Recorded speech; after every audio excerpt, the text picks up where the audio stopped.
Hello दोस्तों, स्वागत है आप सभी का वैल्यू इन्वेस्टर यूट्यूब चैनल के ऊपर। इस वीडियो के अंदर बात करेंगे Indian railway finance corporation limited के ऊपर, यानी दोस्तों IRFC के शेयर के ऊपर। अब देख सकते हो पिछले 3 दिनों से जो IRFC का शेयर है उसके अंदर आपको लगातार रिकवरी देखने को मिल रही है। अब ऐसा क्यों देखने को मिल रहा है? इसका सिंपल सा वजह है कि IRFC को यहाँ पर एक नवरत्न का स्टेटस मिल चुका है। अब नवरत्न का स्टेटस मिलने के बाद IRFC के शेयर के अंदर रिकवरी आ रही है, बाइंग शुरू हो चुकी है। सो यहाँ पर दोस्तों एक मीडिया रिलीज आ रहा है IRFC के CMD, उनकी तरफ से एक मीडिया रिलीज है जो मैं आपके साथ शेयर करूँगा। सबसे पहले यहाँ पर आप देख सकते हो कि एक प्रेस रिलीज किया गया है नवरत्न स्टेटस के बाद IRFC के जो यहाँ पर आप कह सकते हो CMD है उनकी तरफ से।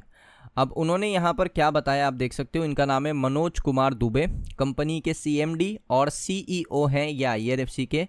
सो इन्होंने मीडिया रिलीज़ के अंदर क्या क्या बातें बताई है मैं आपके साथ शेयर करूंगा। तो हम एक मीडिया रिपोर्ट के ऊपर चलते हैं जो इकोनॉमिक टाइम्स ने यहाँ पर पब्लिश करी है।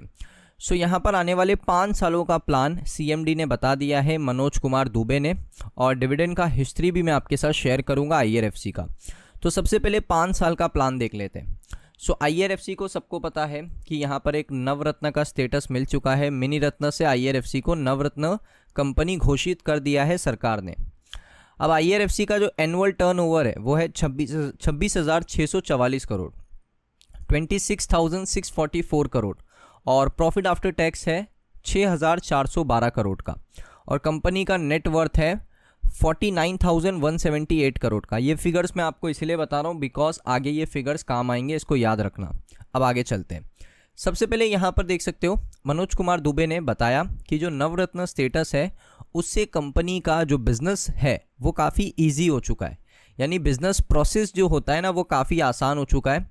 IRFC अब एक बहुत ही अच्छी जगह पर है कि वो डिसीजन बहुत ही जल्दी ले सकता है और ज़्यादा देर किसी की परमिशन लेने की ज़रूरत नहीं है, यानी सरकार की परमिशन लेने की ज़रूरत नहीं है। बिकॉज नवरत्न कंपनी को ये बेनिफिट्स मिलता है कि वो डिसीजन अपने मैनेजमेंट के अंदर ले सकते हैं और बहुत ही जल्दी ले सकते हैं, वेट करने की ज़रूरत नहीं है। तो ये एक बहुत अच्छी बात है कि बिज़नेस को करने के लिए जो डिसीजन मेकिंग है वो आप कंपनी के मैनेजमेंट के पास है, और मैनेजमेंट उसको बहुत ही क्विकली लेगा जिससे कंपनी को बेनिफिट होगा। अब आगे बढ़ते हैं।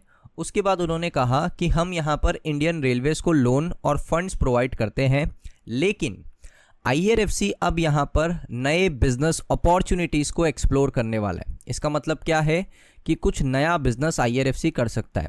अब यहाँ पर आप देखिए IRFC सिर्फ प्रोवाइड करता था लोन इंडियन रेलवेज़ को, वो भी बहुत ही कम रेट में, बहुत ही चीप रेट में। अगर मैं मार्जिन बताऊं 30 पैसे से लेकर 50 पैसे के बीच का ही मार्जिन होता था। लेकिन अब IRFC प्लानिंग क्या कर रहा है अपने पोर्टफोलियो को एक्सपांड करने के लिए। अब IRFC यहाँ पर लोन प्रोवाइड करेगा रेलवे इकोसिस्टम को। ये बहुत बड़ी बात है दोस्तों। देखिए रेलवे इकोसिस्टम में ना बहुत अलग अलग कंपनी आती है। जैसे एग्जांपल अगर आपको मैं दूं, रेलवे को अगर कोई कंपनी इंफ्रास्ट्रक्चर के अंदर हेल्प कर रही है रेन्यूएबल सेक्टर की, तो वो भी एक रेलवे कंपनी मानी जाएगी, रेलवे इकोसिस्टम के अंदर आ जाएगी। तो रेलवे को कोई भी कंपनी यहाँ पर आप कह सकते हो इलेक्ट्रिफिकेशन का काम कर रही है, रेलवे इकोसिस्टम के अंदर आ गई। सो इससे क्या होगा, IRFC अब प्रोवाइड करने वाला है loan public private partnership companies को भी। So public private partnership companies होती हैं दोस्तों जो 50% पब्लिक ओन करती है, यानी सरकार ओन करती है, और 50% प्राइवेट प्लेयर्स ओन करते हैं। तो इसमें मार्जिन काफ़ी अच्छा होता है as compare to core railway companies को फाइनेंस करना। जैसे RVNL सरकारी कंपनी है तो उसको बहुत ही कम रेट में लोन देना पड़ेगा। आयरकॉन हो गया, ये सारी कंपनीज को ना बहुत ही कम रेट में लोन देना पड़ता है। लेकिन रेलवे इकोसिस्टम वाली कंपनीज को आप ज़्यादा आप कह सकते हो मार्जिन के साथ लोन प्रोवाइड कर सकते हो, जिसमें दोस्तों IRFC ने आपको बता ही दिया है अपॉर्चुनिटीज़ कहाँ पर है। रेन्यूएबल के अंदर है, पोर्ट के अंदर है, मेट्रो फील्ड्स के अंदर है, और ये 3 सेक्टर में कोई भी कंपनी अगर रेलवे से रिलेटेड इन्वॉल्व है सो IRFC उनको यहाँ पर फाइनेंस करने के लिए बिल्कुल रेडी है। सो IRFC ने नया दोस्तों यहाँ पर बता दिया है कि उनका नया बिजनेस होने वाला है कि वो यहाँ पर रेलवे इकोसिस्टम को यहाँ पर फंड करेंगे, क्योंकि कोर रेलवे कंपनीज को फंड करके मार्जिन बड़ा कम है। अगर वो रेलवे इकोसिस्टम को फंड करेंगे, देखिए रेलवे इकोसिस्टम में क्या होता है मैं आपको बताता हूँ। जैसे अभी कुछ रेन्यूएबल चीज़ें लगवानी है रेलवेज़ को, रेन्यूएबल एनर्जी रेलवे के अंदर भी यूज़ होगी ना, ऐसा नहीं है कि रेलवे के अंदर यूज़ नहीं होगी। तो रेन्यूएबल एनर्जी वाली कंपनी जो होगी उसमें क्या बेनिफिट है, इसका इकोसिस्टम तो रेलवे को ही जा रहा है, इकोसिस्टम रेलवे इकोसिस्टम के अंदर ही है, लेकिन यहाँ पर ये IRFC इसको फंड कर सकता है बिकॉज ये रेलवे को मदद कर रही है ना, रेन्यूएबल एनर्जी की जो कंपनी है वो रेलवे इकोसिस्टम के अंदर आ गई, सो IRFC उनको फंड कर सकता है बड़े आसानी से। लेकिन अगर कोई हार्डकोर रेन्यूएबल एनर्जी कंपनीज है जो रेलवे से उसका कुछ लेना देना नहीं है, रेलवे के साथ कोई प्रोजेक्ट नहीं किया है, सो वो कंपनी को IRFC फंड नहीं कर पाएगा, क्योंकि IRFC को क्रिएट ही किया गया था कि वो रेलवे को फंड करे। सो अब इन्होंने थोड़ा सा यहाँ पर आप कह सकते हो एक यूज़ किया है कि हम क्या करेंगे, जो रेलवे इकोसिस्टम है जिसमें रेन्यूएबल है, पोर्ट है, उसके साथ साथ इन्होंने खुद बता दिया ना, रेन्यूएबल, पोर्ट और एक और सेक्टर बताया है जिसमें ये लोग फंड करने वाले हैं। आप देख सकते हो मेट्रो फील्ड्स, सो मेट्रो फील्ड्स के अंदर भी यहाँ पर ये लोग फंड करेंगे, पोर्ट सेक्टर के अंदर भी फंड करेंगे और रेन्यूएबल सेक्टर के अंदर भी फंड करेंगे। ये बहुत अच्छी बात है और ये तीनों ही सेक्टर के अंदर आप कह सकते हो कि रेलवे इकोसिस्टम वाली कंपनीज होनी चाहिए। अगर वो हार्डकोर रेन्यूएबल कंपनी है तो उसको फंड नहीं किया जा सकता बिकॉज ये IRFC की पॉलिसीज़ के खिलाफ है। सो ये चीज़ आपको समझ में आ गई है। और ऐसा क्यों करना पड़ रहा है, ऐसा इसलिए करना पड़ रहा है ना दोस्तों, क्योंकि रेवेन्यू स्टेबल है, प्रॉफिट स्टेबल है, लेकिन ग्रोथ नहीं है। 0.1% का ग्रोथ है रेवेन्यू के अंदर, 2.45% का ग्रोथ है प्रॉफिट आफ्टर टैक्स के अंदर, ग्रोथ नहीं है। जो 10-12% का ग्रोथ हम एक्सपेक्ट करते हैं पर ईयर, वो ग्रोथ नहीं है। तो इसीलिए IRFC को अलग चीज़ें करनी पड़ रही है। तो मेरे हिसाब से दोस्तों ये जो आपको समझ में आ चुका होगा। और अब मैं आपको दिखा देता हूँ डिविडेंड का अपडेट।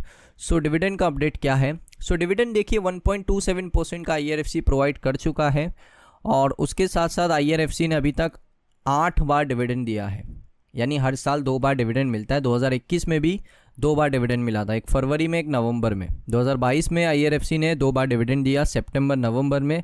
2023 में IRFC ने डिविडेंड दिया आपको सितंबर में और नवंबर में। सो अगर आप 2024 की बात करोगे तो 2024 में भी आपको 2 बार डिविडेंड मिला है। एक आपको मिला है IRFC ने ऑलमोस्ट अगस्त में पे किया था, एक नवंबर में पे किया था। तो मेरे हिसाब से इस बार भी सितंबर या अगस्त में पहला डिविडेंड आएगा और उसके बाद जो सेकंड डिविडेंड है वो आपको नवंबर या दिसंबर के आसपास देखने को मिलेगा 2025 का।